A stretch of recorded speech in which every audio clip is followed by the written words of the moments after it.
We are live. It's another week. I'm your host, Aaron Shimons. It's Trail Talk Live. Hope everyone is well. We're going to get Ricki into the room. We're going to talk about Mallorca by UTMB and the race that did not work out the way he wanted it to. But, you know, shit happens. We're going to dig into that. It's also race week for the GPT100. Tantrums in full effect. Tuesday now. I'm travelling tomorrow. We're going to get into that. So let's get the invite out to Ricki. Ricki, how's it going? All right, mate. What's happening? Another trail talk, another new background, just another country. Good to see you. We are, what are we? Well, hey, let's introduce the show. It's Trail Talk Live. It is come to you this week from Sydney and Mallorca. I'm Aaron Shimons, and this is... Ricki Wynn. And we're going to get into Mallorca by UTMB, which was just at the weekend.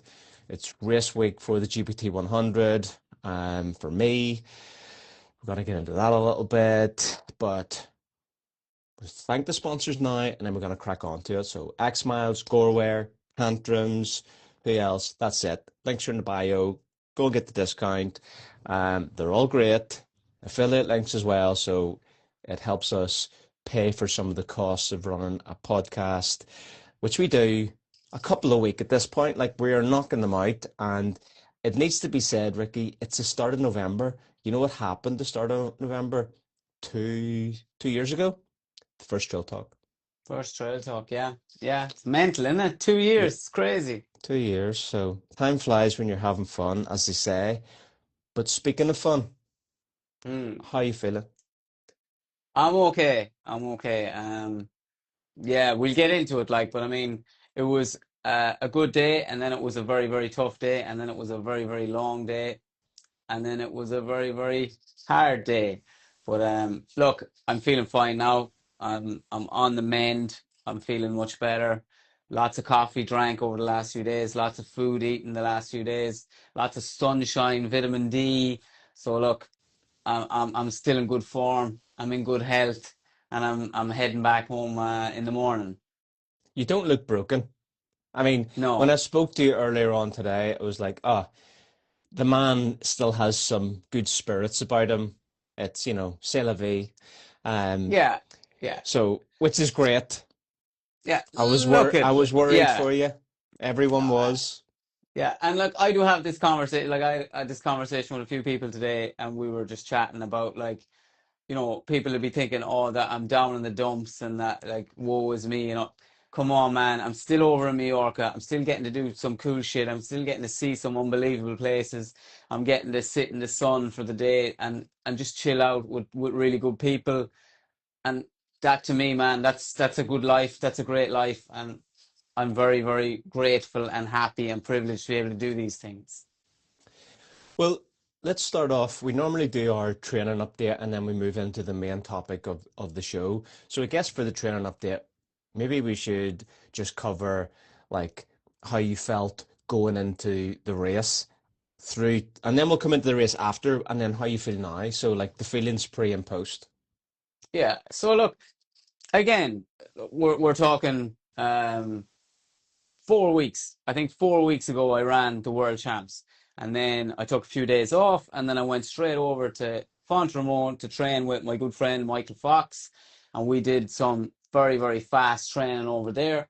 I was kind of like, this can either do two things. It'll either make me or break me. It'll be very, very hard to get the legs spinning again afterwards. But my body responded really well. And the first week I trained with Foxy, we ran 210 kilometers in that week. Some crazy, crazy, crazy mileage. But I was like, look, I'm there to train. I'm there to push my body. Let's see what happens. The second week, I started to feel pretty good. I started to feel fit. I felt like I could keep up the pace with Foxy on some of his workouts and stuff like that. And I was feeling good, and I was feeling very excited about what that was going to do leading into Mallorca. And shout out to Foxy because he just ran Dublin Marathon and ran his goal time, right? Or Yes. Yeah, he like he blitzed it. So he had a 2:21:40 and he ran a 2:19:02. So an incredible run from Foxy. So like massive I PR. Massive PR, yeah. And like I was so happy for Foxy. Like I'm telling you, man, I felt like I was there with him, you know what I mean? I was so proud of him, so happy that he got that job done, 'cause that's an incredible run. I don't give a shit what anyone says. 2:19:02 is phenomenal running, phenomenal running. Oh, but 100%. But actually, that many minutes to shave off a PR at that end of the spectrum Yeah, is yeah, huge. Like huge. that's like taking 10 minutes off a 3 hour marathon or something. Like Yeah. that chunk of time. Yeah, huge chunk. Yeah, and that's kind of the way he's gone. Like, you know, he's done that before. We'd say he was 2:26, you know, and then he went 2:24, and then he went 2:21. You know, like his progression is it's on fire. Like, yeah, So back to the man at hand. How are the legs and stuff feeling now?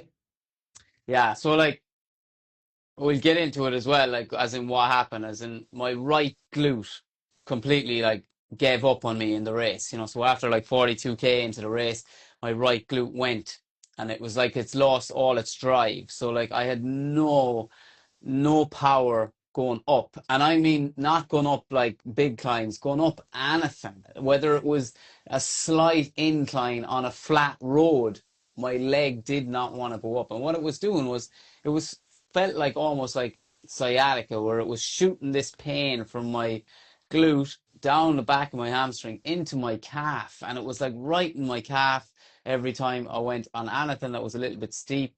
And I've had that before. I had that in the Western States um, for the last maybe 30 or 40K when I was running with you, because I was popping painkillers off you. And I'll actually tell you something funny about the painkillers as well. It's like I had a toothache coming into this race, right? So like I had a tooth back here that was sore, and I had two Nurofen it with me on the race, you know. And when my glutes started getting sore, I took the two Nurofen, and my fucking tooth stopped hurting. And I was like, no, I want you to go down to my fucking leg, not up to my fucking mouth, you know. Were So you I was chewing it or something? yeah, and I was like, for fuck's sake, yeah, of course that was going to happen. So my tooth didn't hurt me at all in the race, eh? Well, I mean, you got to look for the silver lining in it all. Yeah, yeah.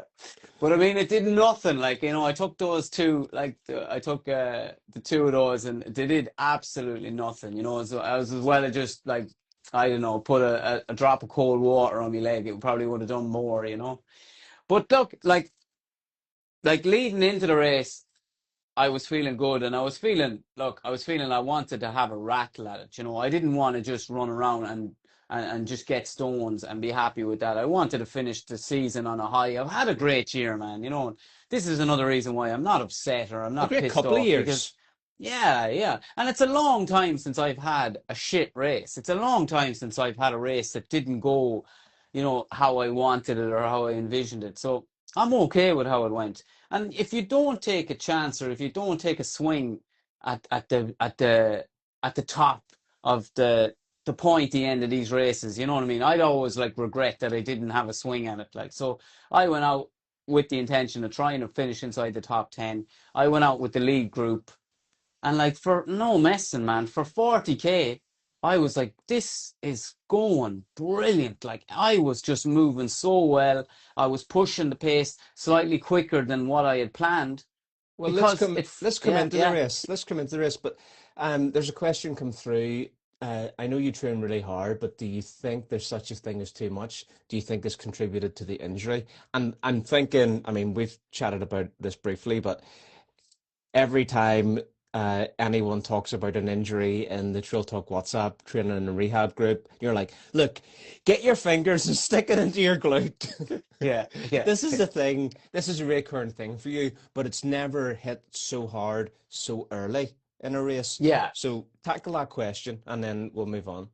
yeah, and look, it's a very fair question. It's, if you rewind back the clock and look at other years that I've ran and raced, and you will notice that I don't race as much as I did this year. This year I've raced a ton of races, but a ton of big races, like races that you cannot not do. Once those opportunities are there in place, you cannot not do them, right?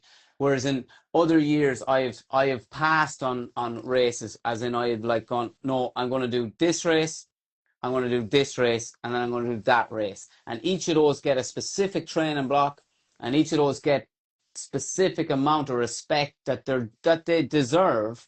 And then I usually nail all those because the plan is in place. This year has been a bit sporadic. The only race that I got to train properly for was Granite Peaks. And Granite Peaks went perfect. That went perfect. I had like pretty much an 18-week training block where I lived and breathed the Mourne Mountains, and I won that race and won it well. And that was my A goal. That was my A goal for the year. And then everything else came because Western States then happened 3 weeks after that. I would never tell somebody run a 100-mile race 3 weeks after an 80k race. I would never tell anyone to do that. But how am I not going to do Western States? Are you for real? And then I come back from Western States and I've got the world champs. How am I not going to do the world champs, right? So this one, yes, maybe bit off more than I could chew, right? But I had an opportunity to go to Tantrums with Foxy, and I was like, I'm going to take that opportunity, and I'm going to have one more swing at one more race and get 3 more stones so that I have a very good chance of getting into UTMB next year.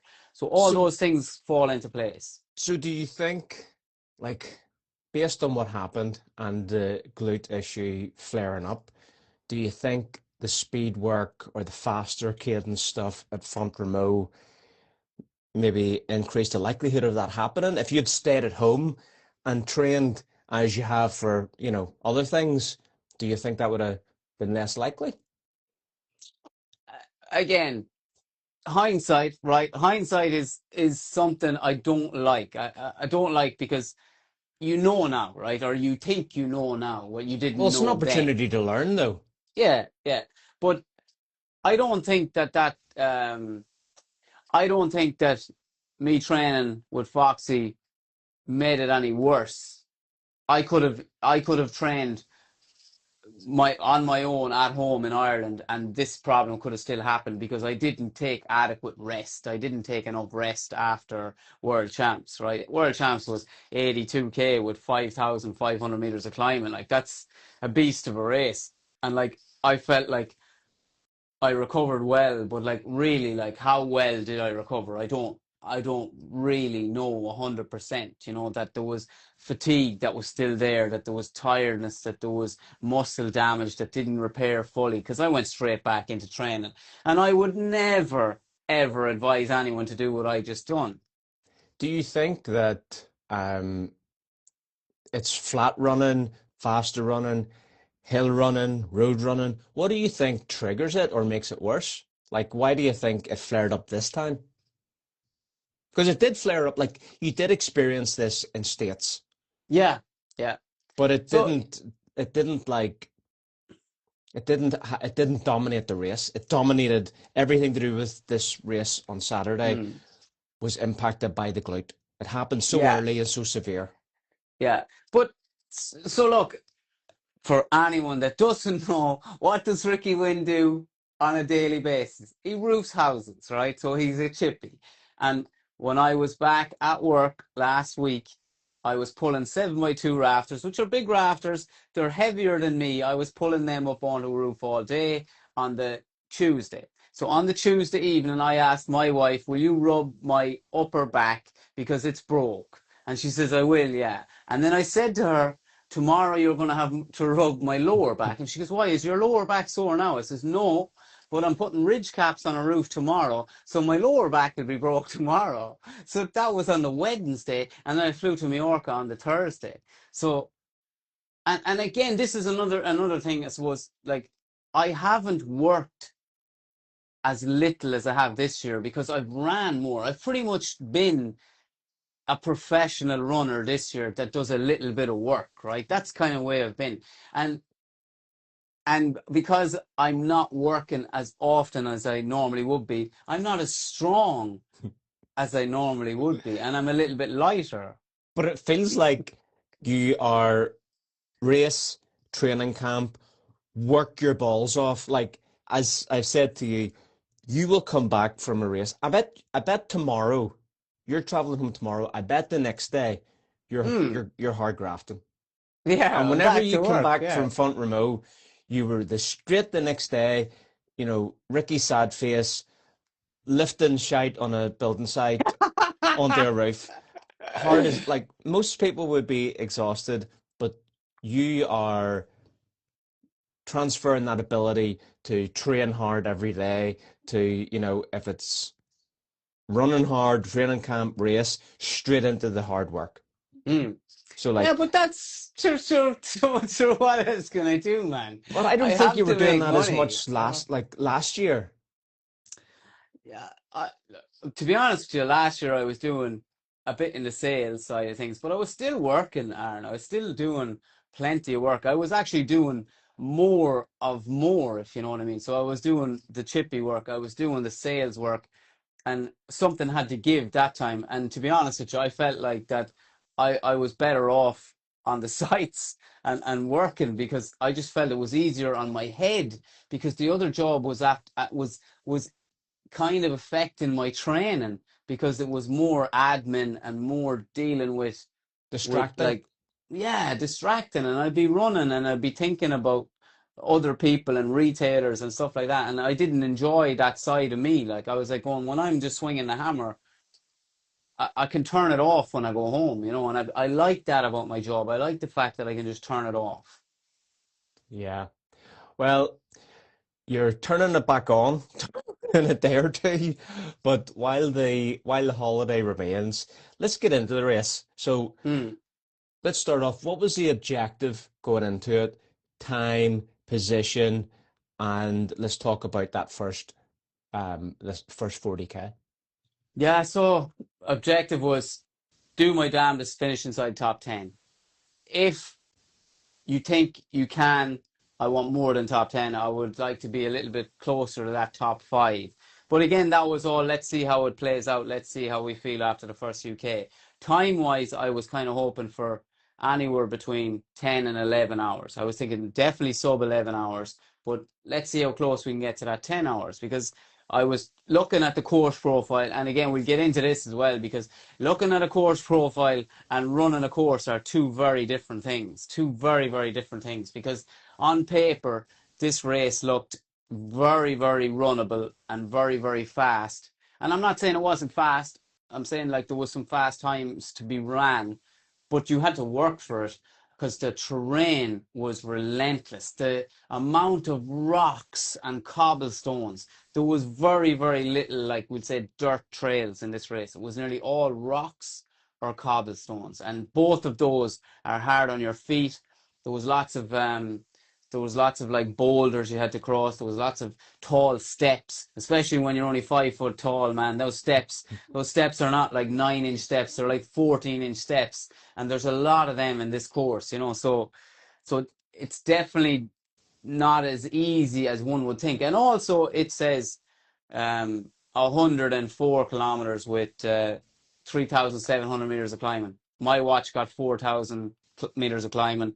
There was other people that had 4,200 meters of climbing. I So seen four and a that, half somewhere as well, mm, so it was yeah, definitely spec light, which often these things are.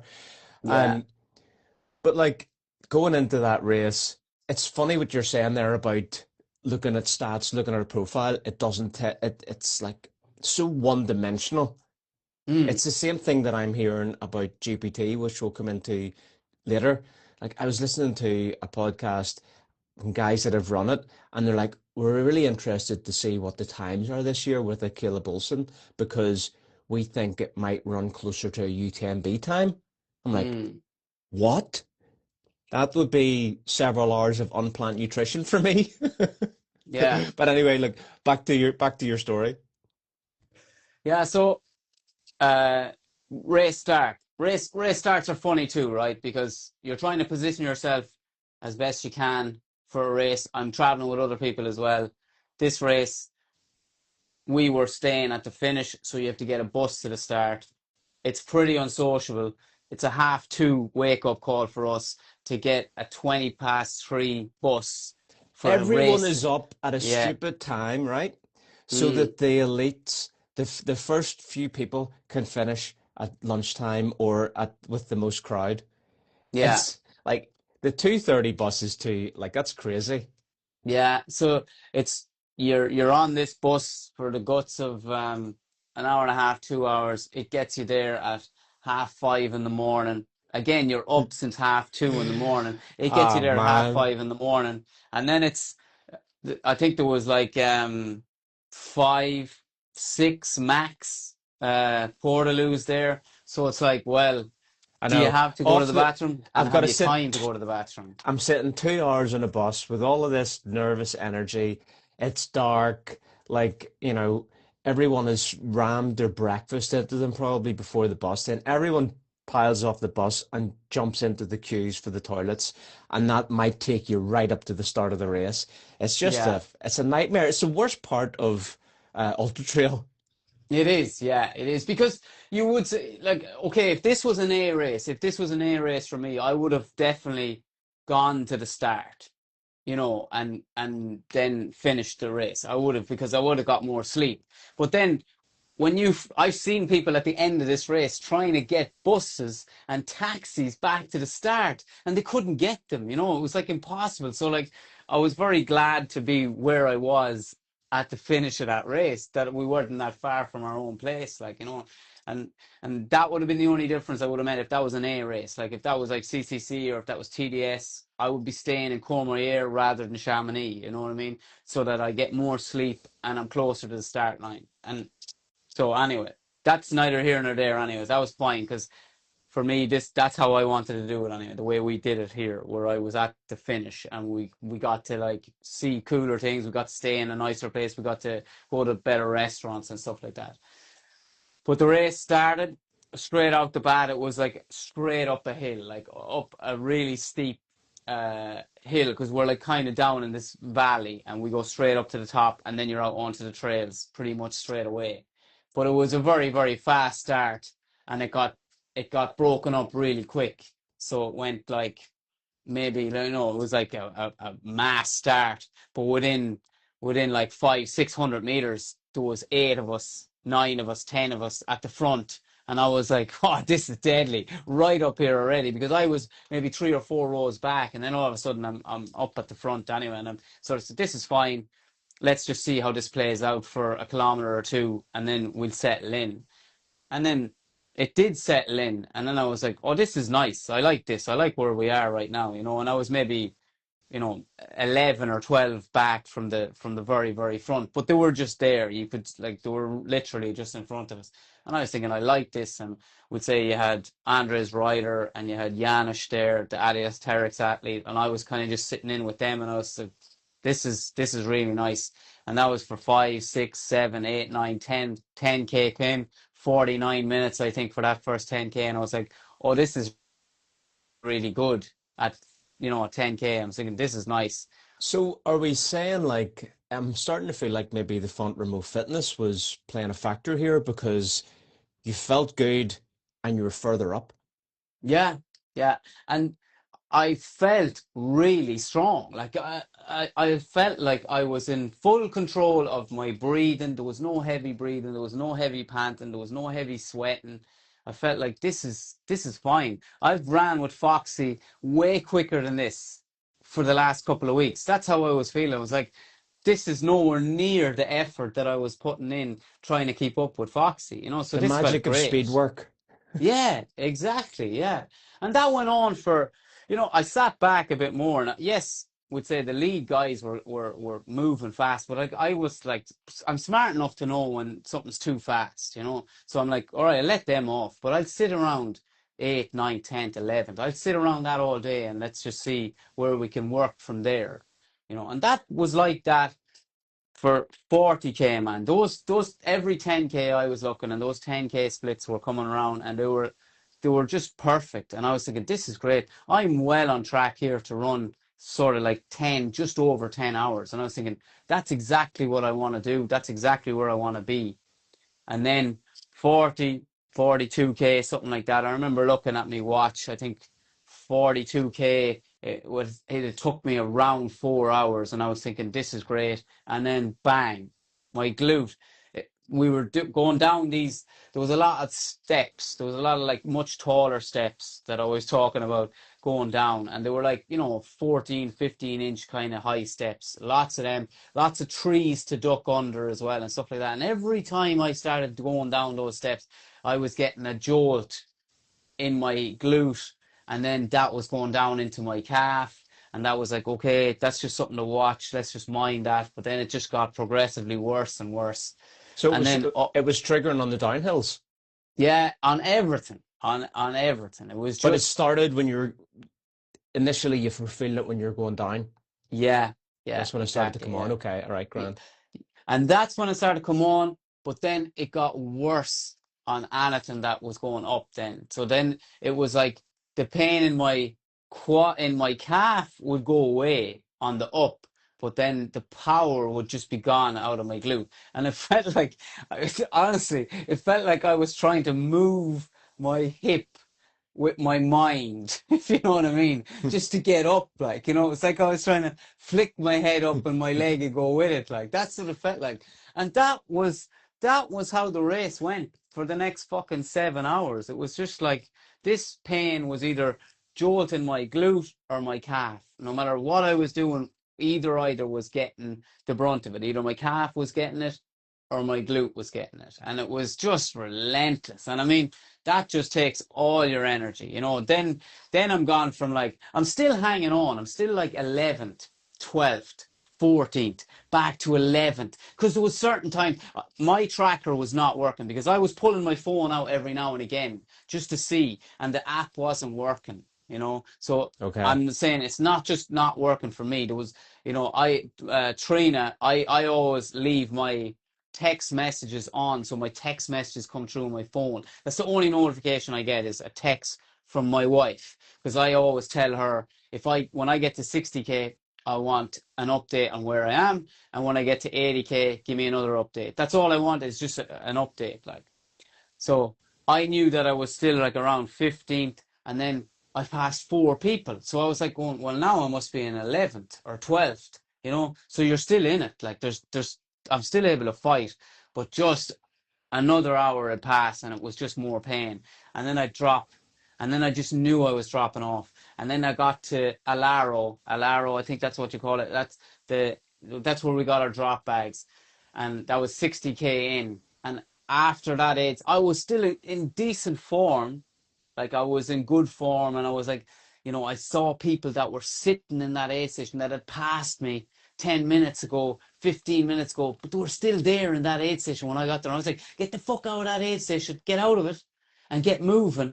And then there was this real flat section, slight incline, and I couldn't run on it. I couldn't Oh run on it. man. It was, that's something that I should be able to be running at like 440 a kilometer on, and I can't run on it. I'm just shuffling. And that is just demoralizing. It's killer, like, when that's happening, like, and then those people that were in the aid station, they would come along and they would pass me again. And then it just became, well, I don't care now. I don't care. I don't care where I am now. I just need to get this done. And I text Trina, my wife, because she texts me saying, are you okay, babe? And I text her back and I says, I'm really struggling now, but I'm going to finish it. I says, I'm going to finish it. I don't care what happens. I'm going to finish it. Like, because look, that's the way I look at it too. It's like, yes, it's sore, and yes, it's hard. And yes, I'd like to give up. I'd like to give up and I'd like to quit, but I'm not going to quit, like, because I can finish and I will finish, and that's what I did. And I'm super proud of that. And that's 3 stones. And that means I have 14 stones now for UTMB. So all those things are kind of what keep me, I suppose, proud and happy that I made the right call. The race didn't go to plan, but we didn't give up. You learn nothing from a DNF. Yeah, You learn, yeah, like, yes, maybe if you're going to cause issue or injury prolonged, then of course that's a smart thing to do. But if you're in tune with your body and well, I'm not causing any long-term damage, what is actually is the Yeah, value of DNFing? Like whenever you yeah. were going through this difficulty, are you coming back to any? Are you thinking any, what's going through your mind? I'm thinking like Ricki Wynn mantras here because people would love to know about that type of stuff. Like, what Uh, are you going up this little hill going? It doesn't fucking matter and get my stones anyway. yeah. And a lot of it is like, look, it is our mantra, right? So that's your mantra, and my mantras keep showing up, right? And like I cannot be that guy that just gives up. Like I can't do that. Like, and again, I'm not saying there's sometimes you have to quit. Sometimes if it's an injury that's so bad that it's out of your control, there was lads there that split their head open. You know, they split their head open on trees in that race because there was branches coming down and they split their head open. They had to get stitches. They had to go into Palma to get stitches. They weren't allowed to continue the race. That's out of your hands. There's nothing you can do about that. And you have no control over that. This injury that I have, yes, because there was a question and I just seen it pop up there. Is it still sore or is it gone? It's definitely not gone. It's definitely sore. But I knew what it was, and I knew that I wasn't going to make it any worse just by shuffling along and getting it done. You know, I wasn't doing any long-term damage. It's no sorer now than it was then. I didn't make it any worse. It's just something that I need to get sorted before next season, and that's no problem because also that's another reason why I was happy enough to push on as well, because in my head it was like that's the last race of the year. You know, I'm going to get it fixed. I'm going to sort it out and I'm going to get on top of it. And then 2026, let's go, you know? Yeah. So how long, like, did it get to a point and then not get worse, or did it basically deteriorate through the duration? We've got through to 60K. We've got another 43 or so to go. And is the terrain letting up? Is it like have you done the majority of Oh, the climbing? Take us through that part. yeah. So there was a descent then down into where we were saying down into Solar, whatever you call it, right? There was a descent there that was about 9 kilometers, and it was all cobblestones. I mean, all cobblestones, and it was absolutely horrific on my leg. Like it was just torture now, every step. And I was thinking, oh man, I love running downhill, but right now I hate it. And is this ever going to end? Is it ever going to end? You know, I was thinking, man, oh man, I don't know how much longer because the pain, every step I was taking was just pain, and I was just exhausted. I was just exhausted from feeling that pain in my leg, you know. And I still knew that even after that descent, I still had another 20K to go. You know, I still like I think once I got to the bottom of that, I had 18K left to go. And I mean, 18K doesn't sound like a lot, but I thought it'd never get there, you know. And like that that was a bit of a too. Like I was kind of feeling really deflated because I felt like I was out there for days, man. It felt like You're I having an was, adventure. yeah, and that's another reason why I can't be upset about it because even with that injury, even with how bad of a day I had, and I'm not messing with, that's the worst day I've had in a long, long time. And I still ran it in 12 hours and 45 minutes or something. So I can't be all doom and gloom about that because it's still a good time, you know. There's other people that they would bite the hand of you to get a time like that, you know. So I can't be a prick about it, you know. Yes, and I get that statement, and that is gives a little bit of comfort to it all, but it's also not the mindset that pushes you forward. Yeah, yeah, Like you, that is like a regressive mindset or a passive mindset, whereas you are an elite runner, and yeah. that wasn't good enough for the standards that you set yourself. So No, no. what is like, I'm thinking that the Font Romeu camp, the speed work, the year of mountain running, it was all great training. Mm. Maybe it was just one too many, or if you had it, Yeah, you never really had an opportunity from the start of the season to have like a down and then go again, like to yeah. reset, everything's working. Yep, we're good, we're good, let's go. Like it was just one thing after another. If it wasn't a race, it was a training camp. It wasn't a training camp. It was putting something on a roof and then straight back to another race. So how do you feel about that before we get into the closing stage? It's the last 18Ks. Yeah, and I have said this to myself, like I probably bit off more than I could chew by doing this race. You know, I definitely didn't need to do this race, but at the same time, I was like, I want to do it. It's November.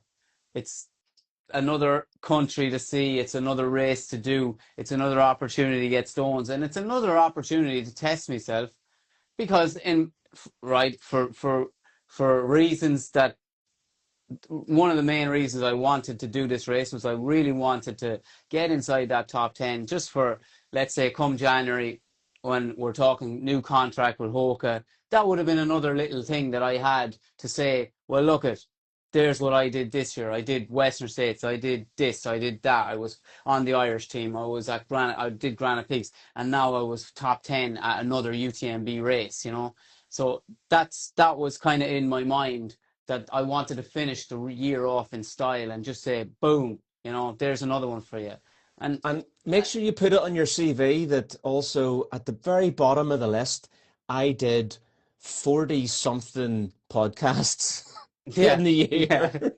yeah, There's yeah, 52 weeks in the year, and if I like subtract the amount of times you've maybe not participated, I mean, it's not even, it can't even be 10. Like yeah, you've been yeah, very consistent on our weekly shows. So, um, whether it's the results or the racing, you're still having a big influence for Hoka. So, I yeah. mean, Ricky's head can be held high, I think. I So appreciate it. Yeah, yeah, yeah, yeah. don't be blushing now. Take us through the end of the race. You're coming the last 18K. How shit does it feel? Oh, it's so shit. It's so shit. But the other bit of me was like, come on, Ricky, you can still finish without a head torch. You know, that was in my head as well. I was like, I was thinking of you, and I was thinking, this fucker is going to say, well, at least you got a real ultra. You got a sunrise and a sunset. And I says, no, I'm not putting a fucking head torch on, you know. And I finished just before it got dark, like literally just before it got dark. So there was no head torch needed for my last descent, even though I probably should have turned it on. I didn't turn it on. Like I was like, I'll get down and the street lights will be on, but I'll get in without the head torch, you know. So I was really happy about that. There was actually Andy Stewart, so another Irish guy who passed me on the promenade, and he like had a word in my ear as he was running down, and he was just saying, you know, that he was, you know, he had a great day, he did this, that, and the other, and I had to apologize to him, like because I was there, mate. I'm so sorry, like I am physically not able to talk to you right now. I'm not able to talk to you. I'm not able to talk to myself. I don't talk to you because I was in so much pain, like. And at the end of the race, he saw how bad I was, you know. But that last section seemed to just go on forever, man. It was like they brought you up and around where you could actually look down at the sea and you could see the finish line, right? So you're looking at the finish line. So in my head, I'm like, I'm going to be dropping down now. But no, no, no. They send you back up because I'm looking at my watch and I'm going to have 3,800 meters of climbing done. That's it. I have to have all the climbing done. You know what was wrong here? Yeah. You were thinking ahead. You have Yeah. to think, I am here in this K right now. It doesn't fucking matter what's on the watch. It doesn't matter. I just have to be in my Yeah. own two shoes right now. But maybe And it was nice to think about other things and being in your two yeah, shoes it that definitely, were it sore. definitely was. Yeah. And then it just brought us up another bit, maybe another 200 meters. And then eventually we got to start coming down. And even coming in down that promenade, lad, that promenade is flat as a pancake. I was hardly able to move. I was really shuffling. And I wouldn't say it was a whole pile faster than a walk at that stage. You know, it was a shuffle, a proper shuffle. And I just got in and there was no waving for the pictures. There was no nothing. It was just get in, and I found something to sit on, and I sat down. The other Irish lad was there. I was talking to him, Andy Stewart. I was talking to him, And I was like, I'm so sorry, man. I just can't talk. I just can't talk. I'm really happy for you, but I can't talk to you right now. And then I'd say 20 minutes later, I had the worst crash of my life, man. You left the finish area and you were walking away, like job done, so to speak, and then like it all left your body and you kind of needed some assistance, right? Yeah, so Damien Landy were Damien was with me. Damien actually was one of those guys that split his head open and got pulled from the race, and he was gutted. And he was telling me all this, and I apologized to him. I wasn't a great listener at that stage either because I was so fucked. But he really kind of was trying to look after me because he saw I was in a bad way and I was retching and I was dry heaving and I was just not feeling good. And then I said, here, we'll go up and I'm going to go and sit on this bench. And the two of us went up and he came with me and we sat on the bench. And you see, the thing was our drop bags weren't back either. So there was no chance of getting clothes. There was no chance of getting warm layers on. So I was still just in a t-shirt and the temperature was like my body temperature was probably dropping rapidly. But then I just started like basically just vibrating, shaking from head to toe. I was shaking and I was like, I actually can't stop shaking. And then I said, I'm going to lie down on the ground and put my feet up. And then I put my feet up and I seemed to get even worse. Like I was almost getting a fit. I felt like I was getting a fit. And my heart rate was up around 160 and I'm just sitting there. I'm just lying on the ground. So I was like, yeah, I'm not good at all. What And was then, so why was the heart rate so high? I don't know. Like they were just saying that my body was under a lot of stress. That like that my it could have been a lot of factors. I think uh, dehydration probably right. Dehydration one factor because my blood pressure was really low, really really low, and then my heart rate was really really high because I'd say my body was under a lot of stress from having to be in X amount of pain for 7 hours. And I would say that the shock of just stopping and then my body just saying, well, look, we've got to try and go into some repair mode or something, and it was just shutting me down. Like I felt like I was shutting down. Like I felt like I was going into a big dark tunnel and I may not come out of it. Was it But closing in on? oh, it was so bad. Like it was so bad. I was actually like a little bit worried about myself, and and then I was looking at other people looking at me, and they were making a fuss about me, and I was thinking, yeah, I must look like death now. But then three people from the medical tent came over. Like I was maybe a couple of hundred, maybe 500 meters away from the medical tent. Three people came over. They brought a wheelchair with them, checked my blood pressure, checked my heart rate, and then they just threw me up onto the wheelchair and brought me back, hooked me up to a saline drip, IV drip, and then um, were constantly every 10 minutes we're coming back to check my blood pressure, check my heart rate, and finally my heart rate started coming down. So it was like it went from 160. It took a long time to come down, and then it eventually came down to like maybe 80, and they were okay. Okay, 80's not bad. And then my blood pressure started to come back up again, and the color started to come back into my face a little bit. But I don't know, whatever is in that saline. Like I've never had that before. I've never been hooked up to an IV before. But like I was there for an hour, and after that hour, I was fine again. I was grand. I was a little bit shook up, but I mean, I was You fine. went I was so deep thinking, into the well. yeah, yeah, yeah. So like And anyone that ever shout thinks out to that, Damien. Shout out to yeah, Damien for helping you out. And maybe his head injury was a blessing in disguise for the greater good. Damien is also the guy that finished TDS and went from the finish line straight to the Trail Talk meetup at Moody yeah, during yeah. UTMB week. So he's also an absolute legend. Yeah. Um, He actually he met us the next day as well. We all went for coffee the next day and then he went for a run himself. So I think he went for like a 20K run to make up for some of the kilometers he missed out on, which I thought was super cool. And he was gutted. He was so upset that they pulled him from it. Like he was mad to go. But I don't know if you've seen any pictures I of did, yeah. him. Yeah, like there was a ton of blood coming from that man's head. So you can't blame anyone from pulling him from the race, but that man definitely would have continued on if he was late. We had live footage of that from the Trail Talk WhatsApp community. In Mm, the Run Europe group, Damien was posting stuff actually before he got pulled. So he had hit his head, he took a picture of the tree, and his face was covered in blood. And then I think he got to the next aid station, and they're like, "Here, you come here. We need to have a look at this." yeah. And yeah, so they pulled him. Otherwise, Damien would have soldiered on. So let's close out the story. You're lying on the stretcher. You looked like you were unconscious, to be fair, from some of the photos that were shared. What was that whole experience like, and like how long were you on that stretcher?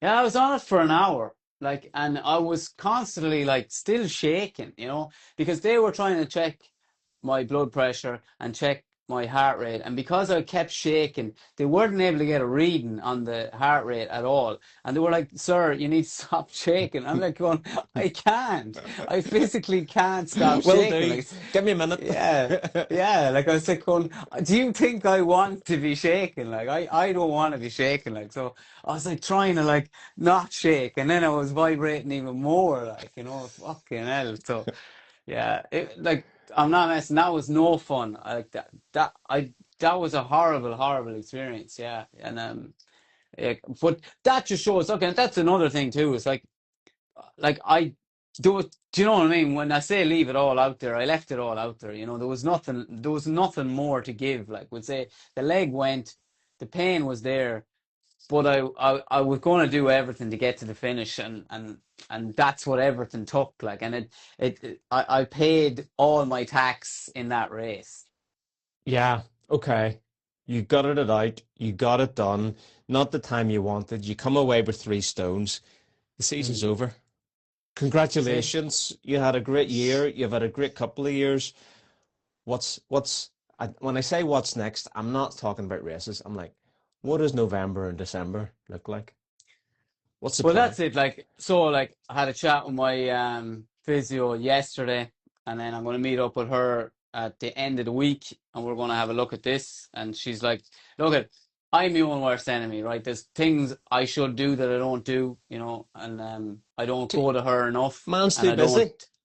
Yeah, and it's like I'm also very greedy for miles, and sometimes I'd rather run more miles than go and get physio because then I have to take a day or two off after getting a 100%. mauling at the physio, and sometimes I'm too greedy to do that, and I go, "I'm grand. I'll just get the little hand fucking massager at it, or I'll get something else at it, da da da," and I need to do better at that. But we will tackle this, and then whatever she tells me to do, I'll do it. If I have to do squats, exercises, I don't know, whatever I have to do, I'll do it. And I'll make sure that I'm good to go for the new season. But the next 2 weeks, I'm going to chill. I'm going to spend some time with my wife, who hasn't really got to see a whole lot of me this year. So I'll get to spend some time with her and just chill and just have a little bit of a break. And then, like, look, I'm very, very excited about 2026 already because there's two things that like I put my ticket in the Western States lottery today, which was the Western States ticket that I had from this year. I actually forgot that Western States itself was a ticket, so I would have actually had three options because this race was a Western States ticket as well. Right. Um, and then I've got 14 stones for UTMB, so I'm definitely putting my name in the draw for UTMB. So again, 14 stones doesn't mean shit, doesn't mean you get straight in. It's still a lottery, but I like to think that there's a good chance that I Good can get into chance. UTMB. Yeah. And if I get into UTMB, that is it. My year is set there straight away. It is all guns blazing to UTMB, like. Oh, that's exciting. Mm. But we need to sprinkle in a couple of little Yeah. races along the way. Keep Yeah. the race practice going, and also the fun of the events. Yeah, and we won't talk about it today. We'll talk about it some other day. But some of those things you're talking about sprinkling in, the timing is really, really good with them, and that has me very excited as well. Like those opportunities are more opportunities to and more reasons why I keep coming back to this sport and why I don't get down in the dumps if I don't have a great day, because I know that the next one is going to be a good one. Yeah. Um, yeah, a couple of things came through in the chat. I wanted to mention that yes, stubbornness is a strength in ultra running. Somebody did mention that, but also I'm afraid we're breaking the news live on the show. Unfortunately, your 2 weeks of sitting on the couch, Trina actually thought it was November and December. So sorry, Trina, it's 2 weeks, not 2 months. We're breaking this live in the Ricki Win Yeah, household. yeah, But yeah, that would be totally what we would expect. Back to the grind after recovery, but also there's no training block, there's no race on the horizon, so it's a good time to reset and get the glutes sorted out, mate. yeah, exactly. But my season is over. My season's over. Your season is not over. You have your race in a couple of days. Friday. How the hell are you feeling? You know what? It feels kind of weird because during taper, you forget how you feel in the taper and like the race week, and I kind of feel like, oh shite, I don't even know how fit I feel or how ready I feel because you're just thinking about the drop bags, the travel, and so I don't know. I keep coming back to like some simple mantras to try and get my head clear of it. And you know, one of the great ones it's not even a mantra, it's just 2 words, one person's name, Brian Mullins. See, Mm, anytime I kind of get caught up in the faff of what about this, what about that, what about how many gels we're going to need between those two drop bags, I'm like, Brian Mullins. It'll be like, yeah, there'll be food at the aid stations. It doesn't really yeah, matter. It'll yeah. be fine. And I'm even toying with the idea of trying the stuff because trying the gels, which I've never tried before, at the race, and if they work for me, actually pick up less from the drop What bags. have they got? What have they got at EJ session? It's a company called Pure, which they're a New Zealand company, but gels, electrolytes, and drink mix. But like they're basically promoting it, saying, "Look, we have enough gels for you to do your whole race just on the aid Wow, station stuff. We have 5,000 gels." wow, that's class. So, and also like I'm thinking I'm not going to be at the back, so I'm definitely going to be able to grab gels. So that is potentially what, like that could save you a kilo of weight nearly Ah, on lifting the gels. Because whenever I look at my splits and look at like projected time, like between drop bags, it's like 8 to 10 hours. So you're talking at least like you're talking like 16 to 20 gels, yeah, yeah, you know. and look, I'm all for that. The less you got to carry in that bag, the faster you're going to move. I'm all for that. I'm all for that. As Volker says in the chat, it doesn't fucking matter. Look, my priority is just get it done.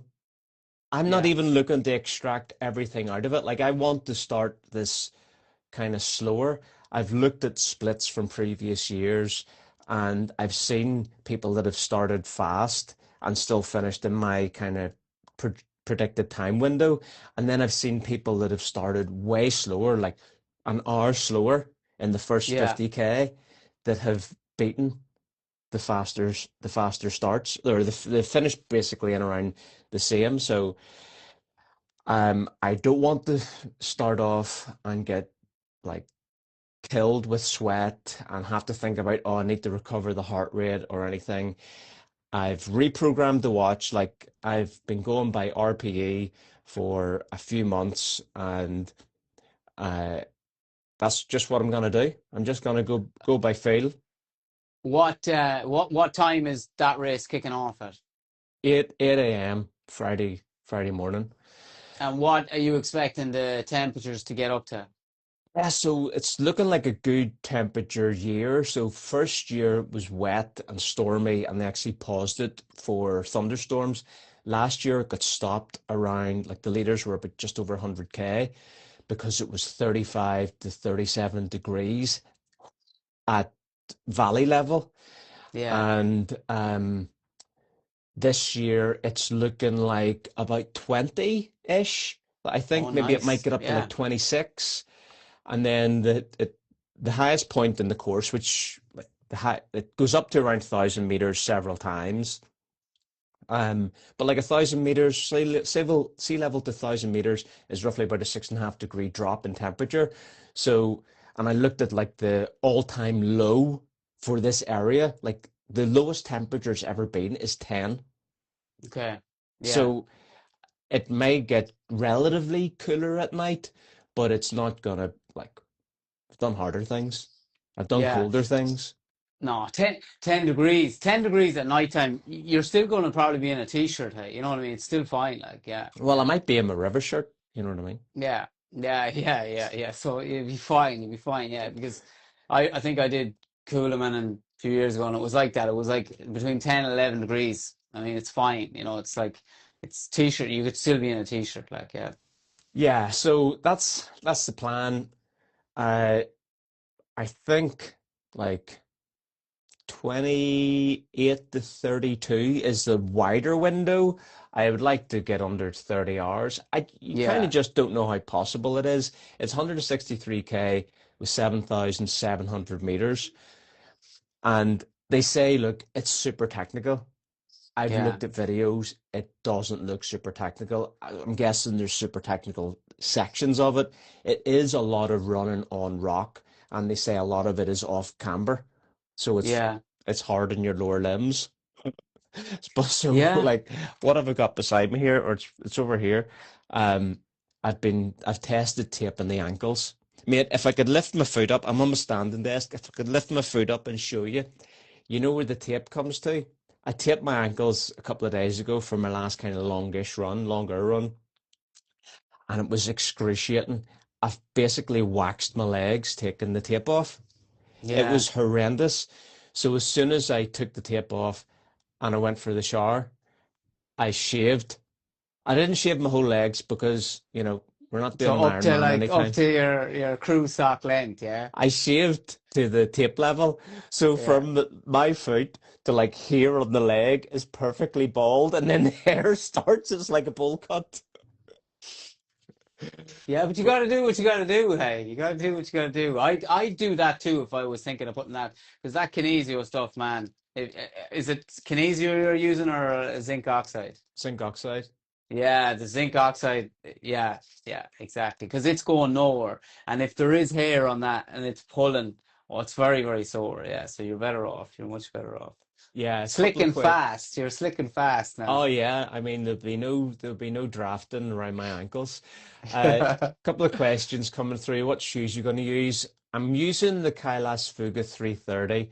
I've got a brand new pair that I've only worn a couple of times, so I'm going to use those for the race. I toyed with using the Kailas Fuga AX Pro, Mm, but it does weigh heavily on me that my last major race was a DNF with the double ankle roll at Ultra Trail Australia.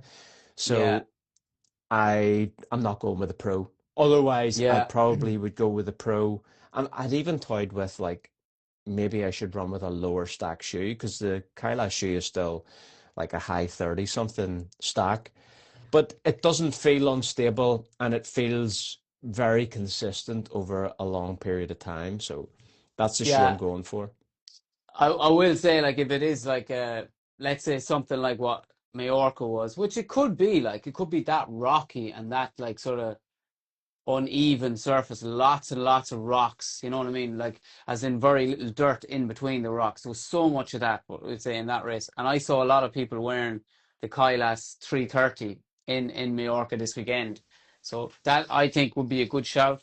I think it'd be a good Interesting. shout. Yeah, yeah, Yeah, look, there's not a lot of dirt running, they say, because this mountain range, the Grampians Peaks, they are, it's like a spine. out of Mm. nowhere, all around it, the ground is flat, and then you've got this spine of a mountain, and it's hard rock. Like it's Yeah, not your if you think about like the Irish peaks, the English peaks, even like the in the Alps, the rock is covered in thousands of years of dirt, and there's yeah, trees and there's shrubbery. This is this is slick rock, so they say even when it rains, the water runs off it really quickly. yeah, And then the trail has been cut along, nearly along like the backbone of the mountain. And this is a point to point, 163 Ks Ah, I from love one that. I end love to that. the Yeah. end. Like you start in the north, you finish in the south. Um, so yeah, aesthetically, it looks like it'll be great. As Volker says in the chat, look, super technical relative to races around there, probably. You have the Alps as a reference. That's exactly what one of the things I come back to. You know, it's technical maybe for people here, but whenever you say 163K, 7,700, like how technical can it be? Like Ultra Trail Mm. Australia, they said, oh yeah, it's blah blah blah. And whenever I ran it, straight away I messaged you afterwards, and it was like, yeah, it was a shit day, but man, that course is super runnable. There's Yeah. loads of running Yeah. in that course. I said to you, you would eat that up easy. Yeah. Um, so it's all relative. We'll see. We'll see. Doesn't fucking Uh, matter. yeah, it doesn't matter. Yeah. I'm gonna do it What anyway. gear? Like what pack you wearing? I'm using the Kailash pack, 8 liter, um, and it's like it fits everything. But you have to Yeah. have carrying capacity for 3 liters of water. So I'm carrying that pack, but I'm using the Raid belt as well. And not because I need extra capacity. I just like the belt for like ease of getting stuff out.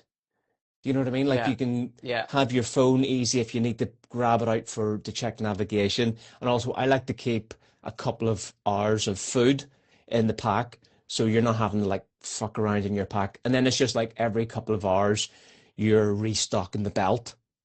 Yeah. So that is the plan on that. There's a question come in for you. Mallorca was more technical than I've seen TDS. it. Yeah. Oh yeah, well maybe it's not a question, a statement. How did you feel about that?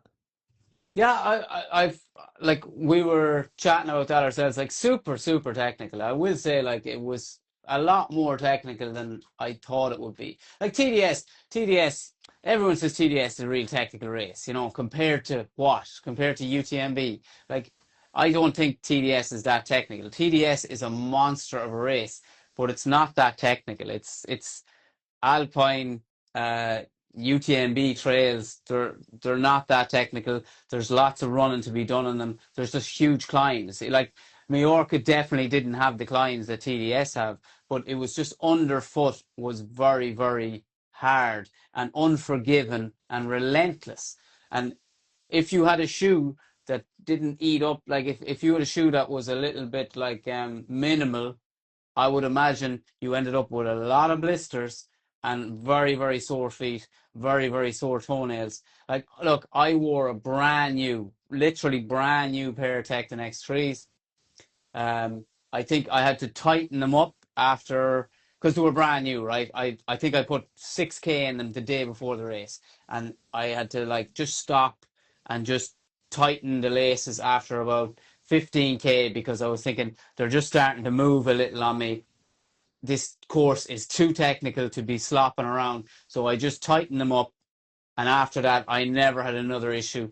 That's one thing, like my feet never hurt me the whole thing. My feet were the only part of me that didn't hurt. My toenails are all intact. None of them are black. One of them is gone, but that's gone from a previous race. Like my rest of my toenails are intact. So they did the job for me. But yes, a very, very technical trail. Even on the last two descents, it was super technical. One fall there and it was going to mess you up. It was going to hurt. I do know a lot of people fell in the 56K race as well, split their heads open, got like bad cuts to their knees. bad chafe, bad this, bad that, you know. So it was very rocky. If you did fall, it was going to hurt. Like, Yeah, it's like it's definitely something that I'm trying not to even bring center of my mind, because if you fall on rock, it hurts. yeah, Like we both come from a background in Irish mountain running, and you could fall, like you could literally fall into a forward roll and get back onto your feet, no harm done. You'd be very unlucky to hit a rock. yeah, So it does take some adjusting. If I fall in the Grampians, it's gonna be big graze because you're sliding on rock. If you fell in Mallorca, I can only imagine like all of the protruding rocks. Also very easy to trip in that sort of terrain as well, where everything's sort of uneven. Going back to your comment about the tectons, like that was probably a really great shoe for that race, because rock plate, carbon plate, yeah. like they're one and the same with other advantages on the carbon as well. So probably a great shoe choice. Yeah. One other bit of gear I used for the first time was the new Hoka vest as well. So I knew I wore the black vest with the blue lining in it or whatever, the blue stitching in it. I have to say, man, great vest, hey. Like the bottles do not move. There is no bounce whatsoever. It was probably the most comfortable pack I wore in a long time, where I had no chafe. I had chafe, lots of chafe from my shorts on my hips and my legs and my little man in the middle. There was lots of chafe there because I was putting water all over myself. But the vest itself, no issue at all. I thought it was a very, very well made pack. Comment through in the chat. This is better than any TV show. Thank you. Well, thank you, Soulfully Ginger. That's nice to hear. We do our best. Ricki, what else we got to talk about before we wrap up the show? Obviously, for everyone that's joined, thanks for tuning in. We do this every week on Instagram, but we're coming. Well, you'll get a minute. You'll get a minute. But you can also catch up on Spotify, Apple, YouTube. There's also a second podcast that goes out each week, which is an interview with somebody. So dropping on Friday morning in the Southern Hemisphere, Thursday night in the Northern Hemisphere is an interview with Ben Kubra, who was second at the Moab 240. And he actually lives about 2 hours away from me. So he came down to the house. We did it in person. Um, it was good crack. So check that out. It's scheduled to drop. I will be getting up about an hour after that drops to have my breakfast and go and jump on a race bus. So you can think about me. Whenever you're Yeah. watching that, you can think, poor Aaron's about to start.